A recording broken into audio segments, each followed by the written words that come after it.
మనలో ఎవడు నిత్యము దహించు అగ్నితో నివసింపగలడు. నిత్యము నిత్యము దేవునితో మనలో నిత్యము మనలో ఎవరు నడుస్తున్నారు? ఒకప్పుడు పొందిన రక్షణ, ఒకప్పుడు పొందిన మారు మనసు,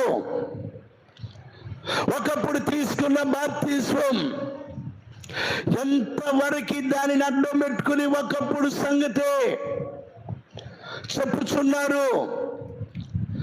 దేవునితో నడవగలిగిన వారు నిత్యము నిత్యము మనలో ఎవడు నిత్యము దహించు